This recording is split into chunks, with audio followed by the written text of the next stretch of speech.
কি অবস্থা আপু, কেমন আছেন? ইনশাআল্লাহ ভালোই আছি। ভালোই আছেন। নাম কি আপনার? জান্নাতি। জান্নাতি। জান্নাতি দেশের বাড়ি কই? রংপুরে। রংপুরের মেয়ে। কোন জায়গা থাকেন এখন বর্তমানে আপনি? রংপুরে আছি। আচ্ছা, দেশের মেয়ে দেশেই আছেন।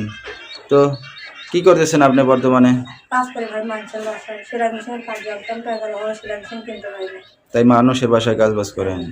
আচ্ছা, কে কে আছে বর্তমান ফ্যামিলিতে আপনার? এখানে তো মা আছে, বাবা বিয়ে করে চলে গেছে, ওখানে কাজে। আচ্ছা আচ্ছা। একটা বাচ্চা আছে। কার বাচ্চা? আমার বাচ্চা। আপনার সন্তান আছে একটা, না? আচ্ছা আচ্ছা। স্বামী কি করে আপনার? স্বামী ডিভোর্স দিয়ে চলে গেছে। একা আছেন কতদিন? 2 বছর ধরে আছে। 2 বছর একা আছেন, না? আচ্ছা আচ্ছা। লেখাপড়া শিখতে পারছেন? না ভাই। শিখতে পারেন নাই। তো এখন তো হাতের কাজ জানেন, কিন্তু মেশিন নাই, এই কারণে মানুষের বাসায় কাজ বাজ করতেছেন। তো বিয়ে শাদীটা কি একাই করছিলেন জান্নাতি?